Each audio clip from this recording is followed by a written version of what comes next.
शासन दौरे पर हैं, सुनिए। भूमिका में ढेर सारी गलतियां करने के बावजूद 78 तक यहां पर कोई गैर कांग्रेसी मुख्यमंत्री नहीं बना था और पहली ही बार गुलाब बरबुरा जी ने एक भले अल्पकालीन 17 ही महीने उनको मिले, परंतु कांग्रेस के बगैर के असम के पहले मुख्यमंत्री के रूप में एक अपनी अमिट छवि असम के सार्वजनिक जीवन में छोड़ी। 1965 में वो संयुक्त सोशलिस्ट पार्टी के राष्ट्रीय महासचिव चुने गए। 74 में उन्होंने ऐतिहासिक रेलवे स्ट्राइक में मजदूरों का नेतृत्व किया और इमरजेंसी के दौरान इंदिरा जी की सरमुखत्यारशाही मानसिकता का देश भर में सभी जगह विरोध हुआ, तब उन्होंने भी विरोध करने का काम किया। जयप्रकाश नारायण के नेतृत्व में जो आंदोलन चला, उसकी वो असम में आवाज बने और पहली बार असम से एक वार्ड से राज्यसभा में विपक्ष के सदस्य के रूप में चुनकर भी राज्यसभा में पहुंचे। मुझे अभी अभी हेमंत विश्व शर्मा जी बता रहे थे कि एक वार्ड निर्दलीय भूपेन हजारिका जी का था, जिन्होंने गुलाब बरबुरा जी को राज्यसभा में पहुंचाया।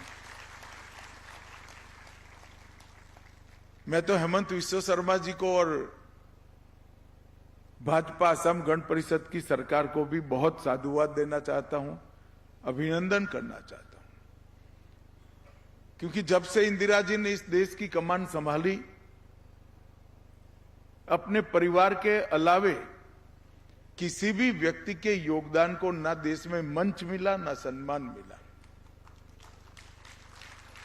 इंदिरा जी जब से देश की प्रधानमंत्री बनी, तब से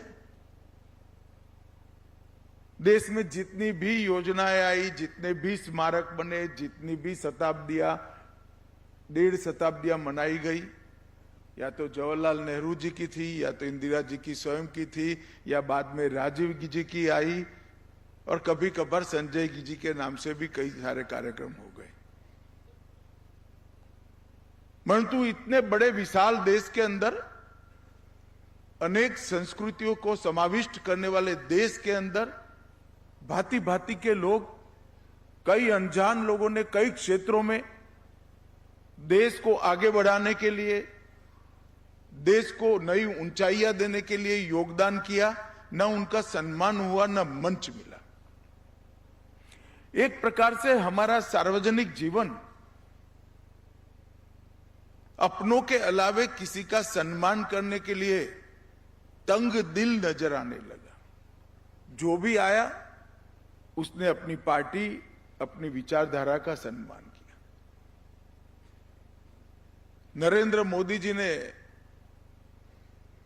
सरदार पटेल का स्मारक नहीं बनाया, तब तक महान सरदार पटेल के योगदान को इंदिरा जी के समय से लेकर आज तक कंप्लीटली भुला दिया गया है। नरेंद्र मोदी जी ने कर्तव्य पथ पर सुभाष बाबू की मूर्ति नहीं लगाई, तब तक सुभाष बाबू जैसे महान नेता का, जिसको जनता ने नेताजी की उपमा दे दी, तब तक उनका कोई सम्मानजनक स्थान दिल्ली के गलियारों में नहीं रहा।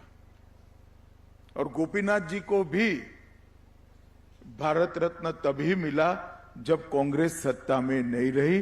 अपनी पार्टी के होने के बावजूद उनको भारत रत्न नहीं मिला। इसलिए मैं भाई हेमंत विश्व शर्मा और असम सरकार को अभिनंदन करना चाहता हूं। गुलाब बरबुरा जी का हमारी पार्टी से कभी कोई स्नान सूतक का संबंध नहीं रहा।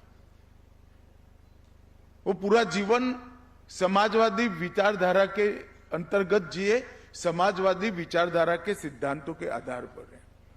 वो लोहिया जी, जयप्रकाश नारायण, विनोबा जी उनके अनुयायी रहे। कभी भारतीय जनसंघ या भारतीय जनता पार्टी की विचारधारा के साथ उनका मनमेल नहीं रहा। परंतु क्या इसके कारण आसाम की आने वाली पीढ़ियों को बरबोरा जी के जीवन की ऊंचाइयों को जानने का अधिकार नहीं है? क्या आसाम के आने वाले दिनों के युवाओं को गोला बरबोरा जी के इतने लंबे सामाजिक जीवन से आसाम के विकास के लिए उनका योगदान, राजनीतिक क्षेत्र में नैतिकता को उठाने के लिए उनका योगदान, एक कुंठित सरमुखत्यारशाही के खिलाफ उनका संघर्ष और दबे कुचले पिछड़े गरीबों के लिए आवाज बनकर समग्र देश का दिशादर्शन करने वाली उनके योगदान को क्या भुला दिया जाए? मैं मानता हूं सार्वजनिक जीवन में अपने पराये से ऊपर उठकर, दलगत पार्टी पॉलिटिक्स से ऊपर उठकर जिन्होंने कुछ भी अच्छा किया है उसको हमेशा के लिए राज्य के और देश के युवाओं को जानकारी के लिए उपस्थित करना चाहिए। और वो काम डॉक्टर हेमंत विश्व शर्मा और भारतीय जनता पार्टी गण परिषद की सरकार ने किया। इसलिए मैं उनको बहुत बहुत अभिनंदन देना चाहता हूं। आज यहां पर इनके जीवन पर आधारित एक पुस्तक का विमोचन भी हुआ। मित्रों, बरबोरा जी के जीवन को अगर ध्यान से देखें तो 1925 में गोलाघाट में जन्म हुआ। इनके अंदर देशभक्ति का, समाजवाद का और गरीबों के प्रति संवेदनशीलता का जो गुण था वो वैसे ही नहीं आया था। उनके परदादा मायाराम जी 1857 के प्रथम स्वतंत्रता संग्राम में मनीराम दीवान के सहयोद्धा रहे। उनके पिता कोमोल बरबोरा जी जब आसाम ऑयल कंपनी में कार्यरत थे तब 1939 में मजदूरों के लिए मालिकों के विरुद्ध आसाम की सबसे पहली औद्योगिक हड़ताल कराने वाले व्यक्ति कोमोल बरबोरा थे। और उन्हीं की तीसरी पीढ़ी में गुलाब बरबोरा जी ने पूरा जीवन समाजवादी सिद्धांतों पर जीते हुए असम और देश के मजदूरों को, गरीबों को, पिछड़ों को आगे बढ़ाने के लिए व्यतीत किया। बहुत कम आयु में 42 में भारत छोड़ो आंदोलन में 8वीं 9वीं कक्षा का वो विद्यार्थी अपने आप को रोक नहीं पाया और वो भारत छोड़ो आंदोलन का हिस्सा भी बने। कलकत्ते में अपनी पढ़ाई पूरी कर आसाम आकर स्वतंत्रता के बाद शिक्षा और पत्रकारिता दोनों क्षेत्रों में उन्होंने काम किया। 50 से 60 एक दशक तक असम के समाजवादी आंदोलन का वो महत्वपूर्ण चेहरा बनकर उभरे। जेपी, डॉक्टर लोहिया, सुमेंद्रनाथ टैगोर ऐसे कई सारे समाजवादी नेताओं के, सर्वोदयी नेताओं के वो संपर्क में भी रहे और उनके ही संस्कार के कारण गरीब मजदूर का चूल्हा जले और किसान के माथे की पसीना पहुंचने वाले सिद्धांतों की सरकार बने, उसके लिए वो हमेशा कार्यरत रहे। उन्होंने स्पष्ट कहा कि उत्तर पूर्व नॉर्थ ईस्ट भारत का बाहर नहीं परंतु भारत का हृदय का अटूट हिस्सा है। वो बात उस जमाने में बहुत मुखर करने वाले नेताओं में गुलाब बरबुरा की थी। असम रिफाइनरी की मूवमेंट हो या गुजरात में कच्छ की सरहद के समझौते का विरोध करना हो, जहां जहां समाजवादियों ने आंदोलन किया वो हमेशा इसका हिस्सा रहे। 1974 में रेड हड़ताल में उन पर रेल की डकैती जैसे गुनाह भी रजिस्टर किए गए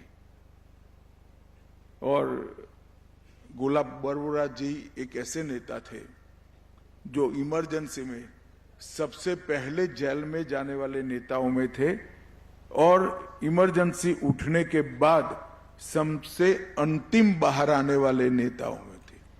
पूरा 19 माह जेल में रखा गया और संघर्ष का उनका वो जो स्वभाव था, इसका परिचय उस चीज से मिलता है कि आजादी के बाद भी 9 बार जेल यात्रा करनी पड़ी और एक बार इमरजेंसी में 19 माह तक सातत्यपूर्ण जेल का भी कारावास उन्होंने सहन किया। 1948 में जयप्रकाश नारायण की हिंद मजदूर सभा के भी वो एक प्रकार से सदस्य रहे। स्पाइसजेट के विमान की इमरजेंसी लैंडिंग, श्रीनगर एयरपोर्ट पर सुरक्षित उतरा विमान। दिल्ली से श्रीनगर जा रहा था